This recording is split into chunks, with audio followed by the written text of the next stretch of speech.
Estamos de volta. Aqui ao meu lado, Renata Bermudes, tirando todas as nossas dúvidas. Renata, e agora você vai me falar sobre essa disciplina positiva, birra. Birra é algo que incomoda não só os pais, como também quem está assistindo a birra, e eu acredito que a criança também se sente muito incomodada. Fala um pouquinho pra gente sobre a birra. A birra as pessoas costumam encarar como uma malcriação, né? Mas, na verdade, a birra ela acontece numa idade em que a criança não consegue se comunicar bem. Mas a forma de trabalhar a birra é ir tornando o choro um pouquinho menos eficiente e gradativamente transformar a fala e a comunicação gestual em formas mais eficientes de comunicação. E aí a criança vai naturalmente usando mais essas outras formas de comunicação e menos a birra. Mas existe aquela birra, por exemplo, de se jogar no chão, que ela ainda usa o corpo como a maior maneira de se expressar. Como conter essa criança? Qual a melhor forma?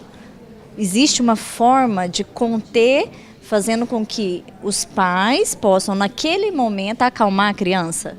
Na verdade, ninguém consegue acalmar os outros, né? A gente vai ter que deixar que a criança se acalme. E o que a gente pode fazer, se a gente está em público, se está num lugar com muita gente em volta e tal, é retirar a criança dessa situação, levar ela para um lugar mais calmo e aí soltá-la e deixar que ela se acalme.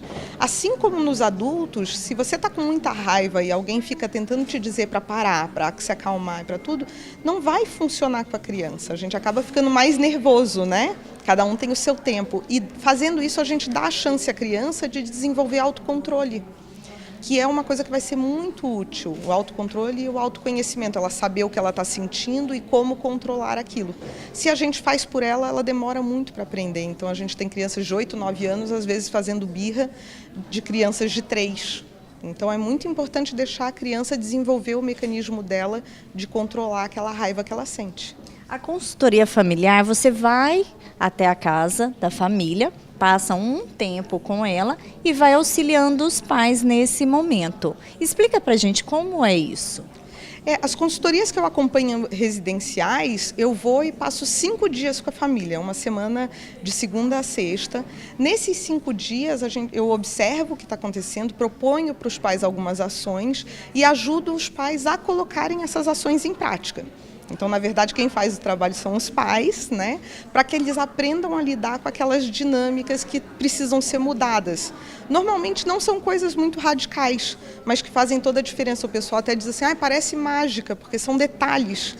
Mas são detalhes que fazem com que a criança se sinta compreendida e entenda que existam regras e que elas precisam ser seguidas para o bem dela. Então, depois desses 5 dias, os pais seguem aplicando e eu sigo acompanhando a família com alguns retornos e tal por 2 meses. Então, quando eu saio, a coisa já está mais estabilizada. Vamos dar um exemplo desses toques mágicos da Renata nessa disciplina positiva. Irmãos que brigam, tem aqueles irmãos que parecem gato e rato. Como é que é esse toque mágico nesse assunto? Então, normalmente irmãos brigam porque é a primeira relação que a gente tem que não tem hierarquia, né? Então é ali que a criança vai exercitar toda a aprendizagem social dela, como que negocia, como que resolve o problema. Então a forma melhor de você ensinar os filhos a resolverem esses problemas é não resolver por eles. Então, quando os filhos brigarem, separem os filhos para eles esfriarem a cabeça. E quando eles estiverem calmos, volta e diz assim, como é que a gente pode resolver isso? E deixa que eles resolvam. Às vezes, eles nem vão chegar numa solução. Vão ficar de bico, um para cada lado, tudo bem, porque às vezes na vida acontece isso. Você tenta resolver um problema com a pessoa e não consegue. Mas é importante que eles aprendam a negociar e chegar num acordo entre eles. Quando a gente vira árbitro, aí eles começam, um implica com o outro, que é para que o outro leve bronca, né? E começam a competir por atenção, e aí é que a gente tem essas brigas constantes. Se a gente ensina eles a lidarem, não só eles não vão brigar entre eles, como dificilmente eles vão brigar na rua, porque eles já vão ter esse exercício dentro de casa, dentro da família. E naquele caso que existe um reizinho ou uma rainhazinha que manda em todo mundo? Normalmente esses casos acontecem quando a criança sente um vácuo no poder da casa. Então os pais não estão determinando os limites muito claramente e a criança fica angustiada. Então começa ela a tentar assumir o controle desses limites. Então a criança começa a determinar quem senta onde, quem pode fazer isso, quem não pode fazer e tal, porque ela sente essa instabilidade e a falta de limite é muito angustiante. Nesses casos a gente trabalha para os pais como que eles demonstram para a criança que os limites estão ali, de uma forma carinhosa, mas muito firme. Aí a criança se sente mais segura, ela relaxa e ela para de ficar tentando dominar a casa, porque ela já sabe onde estão os limites, quais são as regras que valem, e as regras vão valer para todo mundo. Renata, rotina alimentar. Meu Deus, colocar uma criança sentadinha nos horários ideais, da maneira correta. Fala pra gente um pouquinho sobre isso. A alimentação é uma das coisas que mais angustia os pais, porque a gente tem a impressão que se a criança não comer, ela vai morrer, né? Então eu sempre falo para os pais, o nosso trabalho é limitar os horários das refeições e a qualidade dos alimentos. Então vai ser dessa qualidade, não vai ser porcaria e tal. A quantidade da comida é muito importante que a gente deixe para a criança criar um hábito alimentar saudável, que ela determine quando ela está satisfeita.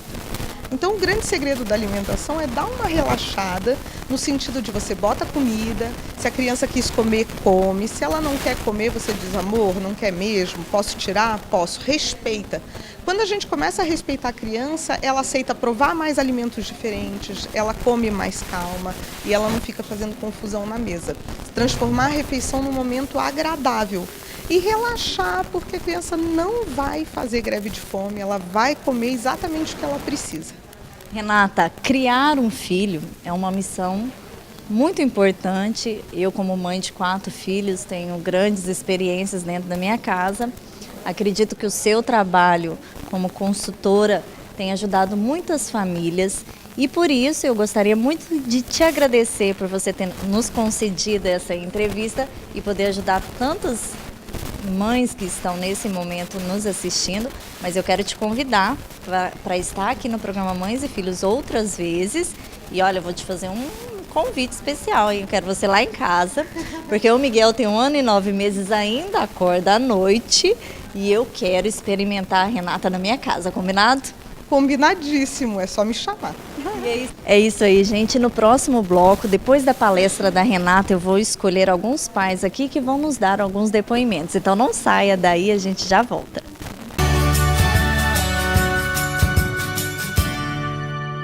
Oi, tudo bem? Eu tô aqui para falar sobre um dado que chama atenção. Você sabia que, segundo pesquisas, mais da metade da população mato-grossense não tem a menor ideia do que a Assembleia Legislativa faz? Pois é. Pensando nisso, a gente resolveu criar uma campanha que resume quais são as principais funções da Assembleia Legislativa. Entre elas, fazer leis, representar a população e fiscalizar o governo. Mas tudo isso exige muito trabalho e estrutura. E o que a gente quer é garantir que você possa acompanhar de perto todas as atividades que rolam por aqui e que possa também checar se os seus representantes estão de fato dando voz aos problemas que você vive. Por isso, nós convidamos você a seguir a nossa página no Facebook, a assistir a TV Assembleia e a sintonizar a Rádio Assembleia. A Assembleia de Mato Grosso acredita que a sua participação seja a grande responsável pela construção de uma sociedade mais justa. Sabe como? Além de acompanhar, você pode também sugerir. A gente criou uma ferramenta que possibilita que você, cidadão, possa dar vida às suas ideias. E você, tem alguma sugestão de um projeto de lei? Então acesse www.al.mt.gov.br/propostas, cadastre-se e envie para nós. A sua sugestão pode virar lei. Já pensou que legal? Na Assembleia Legislativa é assim. Você participa, a mudança acontece.